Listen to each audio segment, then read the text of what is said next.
1학년 여러분, 오늘은 매매대금의 결제 수단 중에 카드와 그 밖의 결제 수단에 대해서 공부해 보도록 하겠습니다.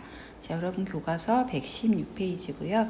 선생님은 지금 PPT로 수업을 하기 때문에 교과서에 없는 내용들도 담겨져 있어요. 그러니까 교과서를 펴고 수업을 하다가 혹시 교과서에 있지 않은 내용 같은 경우에는 교과서에 별도로 필기를 해 놓으시기 바랍니다. 자, 여러분 카드에 대해서는 아마 여러분도 카드를 대부분은 하나 정도는 체크카드를 가지고 있을 거예요.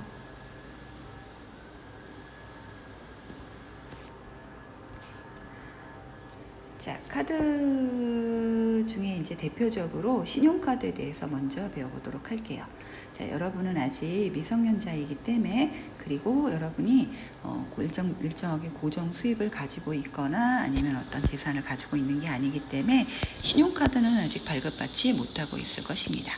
자, 신용카드는 이름에 나와 있는 것처럼 그야말로 신용을 바탕으로 만들어진 카드예요.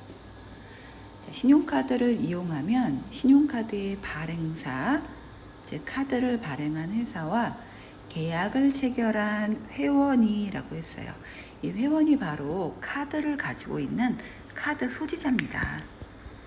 즉 그 신용카드 회사에게 카드 발급을 요청해서 카드를 발급받아 갖고 있는 카드 소지자예요. 자, 이 회원이 가맹 소매점, 즉 카드사하고 이렇게 너희 매장에서 우리 카드를 사용할 수 있어 라고 이렇게 사전에 약속을 한 장소를 가맹점이라고 하거든요. 들어봤을 거예요. 자, 이 가맹점에서 상품이나 서비스를 구입할 때 이 발행한 회사로부터 받은 카드를 제시하고 전표에 서명하면 현금의 지출 없이 구매가 가능한 것, 이게 바로 신용카드예요. 그러니까 그 개인 회원이 직접 현금을 내지 않고도 물건을 구입할 수 있는 거니까 그 회원을 믿으면서 신용하여서 발급한 카드라고 할 수 있습니다. 자, 하지만 이 신용카드는 사용할 때는 현금이 없이 사용하게 되지만 나중에 그 카드 대금을 납부하는 길이 되었을 때는 그 카드 대금을 내가 사용한 만큼 해당 금액을 납부를 해야 되는 거죠. 자, 만약에 이 해당 금액을 납부하지 않을 경우에는 이 금액이 연체가 되고 이 연체가 길어지게 되면 이 연체에 대해서 이자를 지불하거나 또 이 연체 기간이 길어지게 되면 신용불량자가 되게 되는 겁니다. 여러분도 아마 많이 들어봤을 거예요. 자, 이 신용카드의 종류는 백화점 카드. 자, 백화점 카드는 대표적으로 우리나라에 현대백화점 같은 경우에는 현대카드가 있거든요. 신용카드의 형태인데 연회비 같은 거는 없고 이 현대카드를 현대백화점에 사용했을 경우에는 5% 할인이라던가 아니면 주차권을 갖다 증정한다던가 이런 혜택을 주고 있어요. 자, 신용카드를 업무를 전담하는 회사가 발행하는 경우에는 여러분 보통 본 카드 중에 삼성카드 또는 현대카드 이런 거 있잖아요. 네, 이런 거는 카드 업무만 전담하는 회사에서 발행한 카드고요. 자, 이 카드 중에 은행하고 연계되어 있는 카드 있잖아요. 우리은행 카드, 하나은행 카드, 국민은행 카드, 농협카드 이런 경우, 자, 이런 것들은 보통 우리가 BC 카드라고 해서 이 BC의 B가 뱅크거든요. 뱅크 카드예요. 즉 은행 카드. 자, 은행에서 발행하는 카드를 갖다가 연합해서 BC 카드라고 얘기를 합니다. 그러면 신용카드 대금은 어떠한 방식으로 결제를 할까요? 자, 우리가 아까 현금 없이 물건을 구입할 수 있다라고 했잖아요. 그럼 현금 없이 물건을 구입할 수 있는 방법을 한번 볼게요. 자, 여기에 회원이라고 하는 사람은 신용카드를 발급받아서 카드사로부터 신용카드를 가지고 있는 사람, 이 사람을 회원이라고 한다 그랬죠. 그래서 1년마다 연회비라는 걸 냅니다. 자, 카드사에서 우리 카드를 사용해도 된다라고 사전에 이렇게 약속을 맺어놓은 데를 가맹점이라고 한다고 했어요. 이제 가맹점에서 1번 상품이나 서비스를 구입합니다. 자, 서비스라는 건 예를 들어서 뭐 미용실에서 이 가맹 카드를 사용할 수 있는 미용실에서 머리를 파마하거나 뭐 자르거나 이런 거 같은 경우에 해당해요. 자, 그 다음에 그러면 현금을 내는 게 아니라 이제 현금 매출표에다가 서명을 하게 돼요. 서명을 하면서 카드를 지불하고 카드로 대금을 결제합니다. 자, 그렇게 되면 가맹점은 이 회원이 가입되어 있는 그 은행에 매출표를 제출을 합니다. 이 사람이 우리 매장에서 3만원어치 물건 구입했어 라고 이렇게 매출표를 제공을 해요. 자, 그러면 은행이 이 매출표를 카드사에게 보내줘요. 너희 카드를 사용하고 있는 회원이 이 가맹점에 3만원 사용했어. 자, 그러면 카드사가 먼저 가맹점에게 회원이 사용한 금액을 먼저 지불해 주는 겁니다. 그래서 가맹점에 대금 입금을 지시해요. 그럼 은행이 대금을 지급합니다. 자, 카드사가 우리 회원님을 이제 확인하고 대금 지급을 해라 그러면 은행이 먼저 지급을 하고요. 자, 만기 카드 대금의 납부일이 오면 카드사가 회원에게 이용 대금을 통지합니다. 그러면 이제 내가 납부하는 날이 카드 대금 납부일이 20일이면 20일까지, 25일이면 25일까지 내가 원래 출금하기로 한 은행에 내가 사용한 총 카드 금액만큼 이용 대금을 입금을 하는 거죠. 그러면 은행은 먼저 대금 지급, 카드사의 입금 지시로 먼저 대금 지급했던 이용 대금을 회원에게 받게 됨으로써 이게 카드 거래가 대금 결제 거래가 끝나게 되는 거예요. 자, 어렵진 않죠. 자, 신용카드의 장단점에 대해서 공부해 볼게요. 자, 이 부분은 교과서에 없는 부분이거든요. 그러니까 교과서에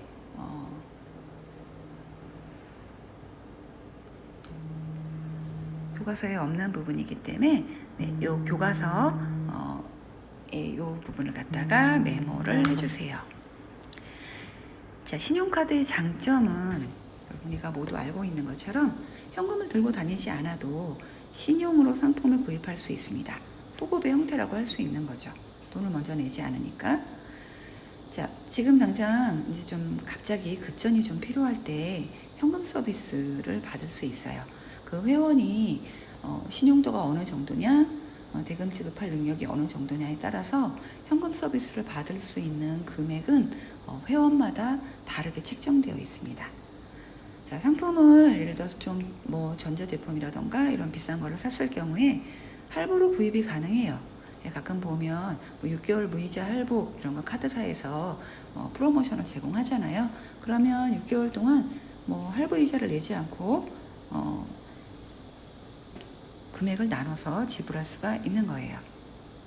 하지만 이제 대부분의 경우에는 무이자 할부가 제공되지 않은 경우에는 내가 한 번에 이렇게 전액 금액을 카드로 납부하지 않고 할부로 납부했을 경우에는 이제 할부해서 납부한 금액과 다달이 얼마간의 이자가 붙어서 실제로 일시불로 납부했을 때보다 할부로 구입했을 때 내가 지불한 총액이 더 커지는 경우가 많습니다. 자, 카드사에서 제공하는 다양한 혜택들이 있죠. 보면 이제 포인트가 쌓인다던가 아니면 할인 쿠폰을 갖다 준다던가 가맹점에. 자, 이런 장점들이 있는 반면에 신용카드 단점이 있어요. 자, 신용카드 발급하게 되면 항상 이 경고문이 뜨는데요. 내가 당장 현금을 내지 않기 때문에 돈이 나가는 거에 대한 감이 없어요. 내 통장에 있는 만큼만 사용하는 게 아니라 내가 신용카드 사용할 수 있는 한도액이라는 게 있거든요. 또 개인마다, 회원마다 다 다르긴 한데 그 금액 내에서 내가 그 카드 대금 납부할 능력도 없는데 막 써버릴 가능성이 있거든요. 과소비를 유발하고요. 카드를 연체하게 되면 즉 그 달에 내야 될 카드 사용 금액을 내지 못하면 고액의 이자가 부과됩니다. 자, 이게 이제 연체가 몇 번씩 반복돼서 기간이 길어지면 신용 등급이 하락하게 돼요. 결국 나중에 신용 불량자가 될 수도 있습니다. 자, 분실이나 도난을 당했을 경우에 타인이 사용할 가능성이 있어요. 자, 빨리빨리 이럴 때는 카드 회사에 전화해서 카드 분실 신고를 해서 카드 사용을 막아야겠죠. 자, 신용카드는 회사는 그러면 어떤 수익을 얻고 있냐? 자, 회원들은 보통 1년에 10,000원, 많게는 몇십만 원 해당하는 연회비를 냅니다. 자, 카드 수수료가 있다 그랬는데요. 상품을 구입하게 되면 이 가맹점에서는 카드를 사용을 하게 되면 회원이 사실 현금이 없어도 자기네 물품이나 서비스를 구입할 수 있잖아요. 그렇기 때문에 가맹점에서 이 카드 사용을 하는 수수료를 갖다가 지불을 하게 됩니다. 자, 그래서 이 가맹점으로부터 받는 카드 수수료, 그리고 현금 서비스 같은 거 해주면 이자 받잖아요. 또 할부 같은 거 해주면 또 그 할부 이자 같은 거 카드사가 다 가져가기 때문에 할부 수수료, 할부 이자, 카드 회사는 이러한 데서 수익을 얻게 되는 겁니다. 자, 신용카드의 발급 대상은 만 19세 이상이거나, 자, 일정한 급여나 아니면 재산세를 납부하는 사람이에요. 재산세를 납부한다는 건 재산이 있다는 거죠. 자, 또는 이제 아버지가 카드를 발급하시면 어머니가 따로 직장에 있으시거나 재산이 없으셔도 이제 가족카드 형태로 이렇게 1+1 같은 이런 형태로 가족카드를 발급받아 사용할 수 있습니다. 자, 카드의 종류를 보면 카드에는 직불카드, 체크카드, 선불카드, 아까 신용카드 외에도 직불카드, 체크카드, 선불카드 같은 게 있어요. 그러면 직불카드랑 체크카드는 거의 같은 개념이라고 생각하면 돼요. 그럼 체크카드 하면 어떤 건지 알죠? 아까 신용카드는 통장에 내가 돈이 0원이어도 즉 한 푼도 없어도 신용카드는 일단 내가 사용할 수 있는 한도액만큼은 사용할 수 있다라고 했어요. 근데 체크카드는 어떻죠? 자, 체크카드는 직불카드와 신용카드의 중간 형태입니다. 자, 직불카드를 먼저 볼게요. 그럼 자, 직불카드라는 건 이 직불카드를 가지고 있는 회원이 가맹점에서 카드를 사용하는 즉시 회원의 은행 계좌에서 카드 사용 금액이 인출돼요. 그러니까 통장에 돈이 없으면 사용할 수가 없는 거죠. 자, 체크카드는 직불카드의 성격을 가지고 있지만 일부 체크카드의 경우 신용카드의 성격을 조금 가지고 있기 때문에 중간 형태라고 하는데요. 자, 이 체크카드도 역시 여러분이 많이 사용해봐서 알겠지만 예금 잔액 안에서만 이용할 수 있습니다. 자, 그리고 모든 신용카드 가맹점에 사용할 수 있는데 그 신용한도가 있을 경우에는 그 안에서 사용할 수 있다는 거는 몇몇 일부 체크카드의 경우에는 통장에 잔액이 없더라도 일정 금액에 50만 원 정도 금액이 크진 않아요. 신용한도가 있어서 통장에 돈이 없어서 그 신용한도를 정해놓은 것만큼은 내가 쓸 수 있는 경우도 있습니다. 하지만 거의 체크카드는 직불카드랑 같은 개념이라고 생각하면 돼요. 선불카드라는 건 선불, 먼저 선자에 지불할 불자예요. 먼저 지불을 한 카드다. 자, 요거는 뭐냐면 일정 금액의 현금을 미리 내고 구입을 한 다음에 그 조금씩 내가 미리 입금했던 그 금액만큼 조금씩 깎아서 사용을 하는 거예요. 여러분 가장 대표적인 형태가 여러분이 가장 많이 사용하고 있는 티머니가 여기에 해당합니다. 티머니는 보통 우리가 10,000원 이렇게 충전하잖아요. 그럼 10,000원을 다 쓸 때까지 이 교통수단을 이용할 수 있고 한번 이용할 때마다 금액이 점점 마이너스가 되는 거죠. 네, 그래서 이 교통카드. 공중전화 카드라는 게 옛날에 있었는데 요즘에는 거의 사용하지 않기 때문에 여러분은 본 적도 없을 거예요, 아마. 자, 그러면 카드, 신용카드와 체크카드 한번 차이점 구분해 볼게요. 자, 이 표를 잘 기억해 주세요. 자, 사용 가능한 것은 둘 다 신용카드 가맹점입니다. 자, 결제 방법. 신용카드는 후급이에요. 돈을 먼저 내지 않고 나중에 카드 대금 결제일에 돈을 내면 됩니다. 자, 체크카드 같은 경우 상환급이에요. 즉, 내가 물건을 구매하는 즉시 현금으로 지불하지는 않지만 체크카드를 지불하는 즉시 내 통장에서 돈이 빠져나가요. 그러니까 요거는 상환급에 해당된다고 할 수 있습니다. 자, 그래서 신용카드는 외상구매 형식인 거죠. 그래서 신용을 주는 거고, 신용 공여라는 건 회원에게 네가 돈이 없어도 물건을 살 수 있는 신뢰를 한다, 신용을 준다라는 뜻이에요. 자, 그래서 외상구매지만 체크카드는 전자적인 자금 이체입니다. 즉시 사용 즉시 사용한 금액이 짝짝 카드사로 넘어갑니다. 자, 이용한도는 약정한 금액. 그래서 요거는 이제 처음에 그 신용카드를 갖다 사용할 때 이용한도를 얼마로 할 것이냐 해서 뭐 300만 원, 400만 원, 500만 원 회원이 직접 정할 수도 있는데요. 그 회원의 신용 등급이 있다 그랬잖아요. 신용 등급과 뭐 이런 거에 따라서 설정이 되기도 하고요. 사실상 카드를 발급을 요청했지만 카드 발급이 거절되는 경우도 있습니다. 신용 등급이 너무 낮을 경우에는 카드 발급 거절돼요. 체크카드 이용한도는 내가 통장에 돈이 얼마가 남았냐 하는 예금 잔액이고, 자, 승인 절차는 신용 한도액. 그래서 내가 한도액이 300만 원이다. 카드 사용 한도액이. 근데 300만 원을 다 썼어요. 그리고 나서 또 3만 원 결제하면 카드 지급, 카드 사용 거절됩니다. 신용 한도액만큼 사용할 수 있고요. 체크카드는 예금 잔액을 확인합니다. 자, 신용카드 현금 서비스 가능해요. 자, 그래서 우리가 카드를 밝으면, 카드 발급을 받으면요, 요 이용 한도 나오고, 그 다음에 현금 서비스 한도 금액이 요 카드의 그거에 이제 딱 명세서에 나옵니다. 자, 현금 서비스 가능해요. 이것도 신용 등급에 따라서 책정됩니다. 체크카드는 사실상 현금 서비스는 어려운데요. 뭐 일부 카드에 한해서 이 현금 서비스를 지불해 주는 경우도 있기는 합니다. 뭐 이런 점이 직불카드하고 조금 차이가 나는 점이겠죠. 하지만 여러분은 이런 거 사용을 해본 적이 없을 거예요. 그리고 여러분은 지금 이제 생산, 즉 어떤 돈을 버는 게 아니라 이제 학생의 신분이기 때문에 여러분에게는 이런 신용공여를 주지 않아요. 자, 그 밖에 결제 수단에 대해서 공부해 보도록 하겠습니다. 여러분, 지로라는 제도가 있어요. 자, 우리 보통 예전에 이제 공공요금을 납부하는 경우에 직접적으로 예를 들어서 전기세를 납부할 때 우리가 전기세를 납부하러 한국전력공사를 찾아가진 않잖아요. 그래서 금융기관의 예금계좌를 통해서 결제하는 방식이에요. 그러니까 은행이 중간에서 어떤 역할을 해주는 거냐. 지급인, 즉 지급인의 예금계좌, 즉 예를 들어서 전기요금을 납부해야 될 지급인, 전기요금, 뭐 예를 들어서 전기요금 납부자의 예금계좌의 돈을 수취인의 예금계좌, 예를 들어서 여기서는 뭐 한국전력공사의 예금계좌에 입금시켜주는 방법이에요.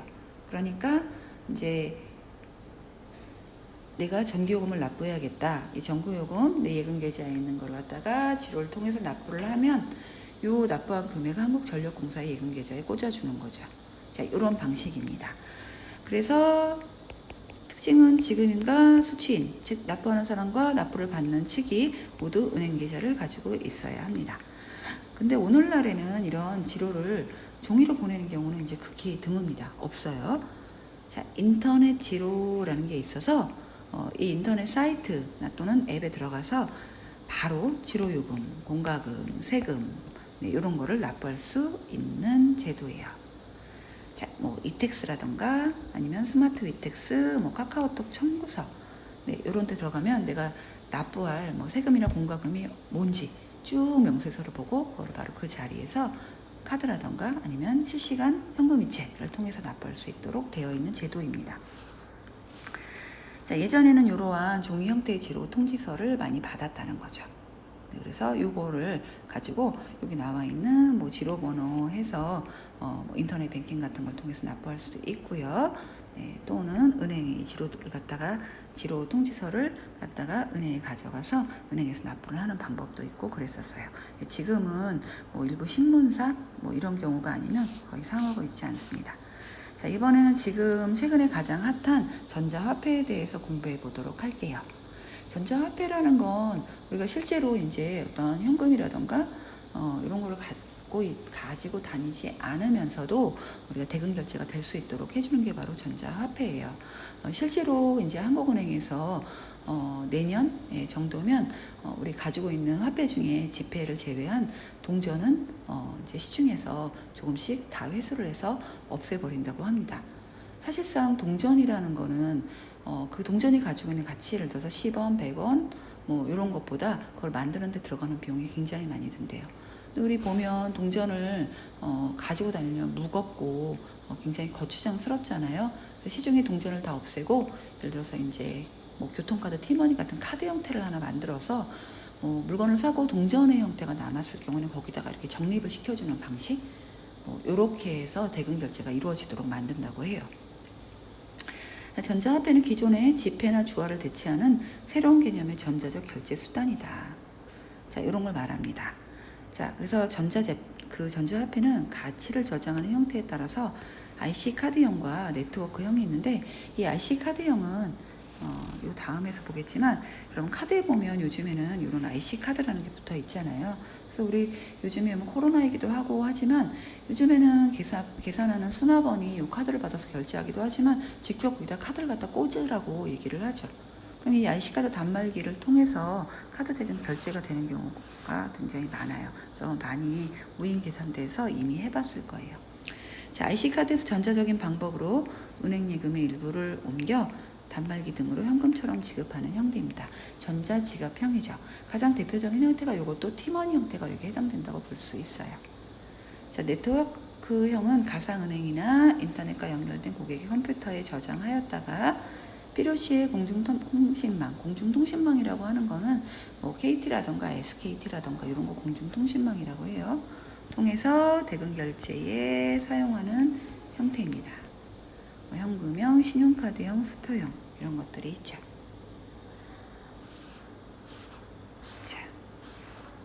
자, 그 밖에 결제 수단 볼게요. 요즘에 가장 대표적으로 많이 사용하는 것들이죠. 자, 아까 IC카드라던가 티머니라던가 이런 것도 많이 사용하지만 실제로 요즘에는 그 카드도 가지고 다니기 거추장스럽다고 해서 카드를 가지고 다니기보다는 휴대폰으로 결제하는 경우 굉장히 많잖아요. 자, 이 휴대폰으로 결제할 수 있는 방법에 모바일 카드라는 것과 페이라는 것이 있습니다. 자, 두 개가 어떻게 차이가 나냐면, 모바일 카드는 이 휴대폰 속에다가 스마트 카드 칩을 심는 거예요.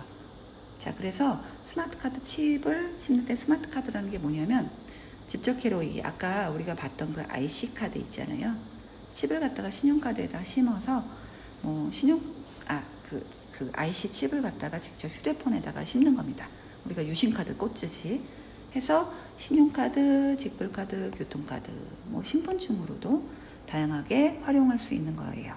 자, 요런 스마트 카드를 갖다가 유심처럼 모바일에다가, 즉 휴대폰에다가 딱 장치를 해서 이렇게 다양한 결제 수단을 사용할 수 있는 것이고요. 자, 이거보다 또 하나 더 진부한 게 바로 페이입니다. 자, 페이라는 건 어떤 스마트 칩을 심을 필요도 없고요. 그냥 앱을 내려받아서 거기다 내가 결제할 수 있는 수단을 갖다가 입력해서 사용할 수 있는 거죠. 그래서 모바일 간편 결제 서비스라고 해서 요즘에 가장 핫한, 가장 최근에 나온 결제 서비스라고 할 수 있어요. 자, 스마트폰에 앱을 내려받는 겁니다. 내려받아서 계좌라든가 카드라는 정보, 카드 같은 내 정보를 갖다 입력을 해요. 자, 이렇게 되면 쿠폰을 적용한다던가 포인트 적립, 신용카드 간편 결제, 현금 이체 또는 전자영수증 발행, 주차 정산 이런 것들이 다 가능해요. 자, 그래서 이렇게 휴대폰만 들고 다니면 모든 결제가 다 가능하도록 만들어져 있는 게 바로 페이입니다. 그래서 우리 페이는 굉장히 많잖아요. 제로페이, 삼성페이, 카카오페이 등등등등등등. 이 페이는 형태가 굉장히 많고 점점점 많아지게 되겠죠. 자, 앞으로 이제 동전뿐만 아니라 아예 현금이 없는 사회가 곧 도래하게 될 거예요.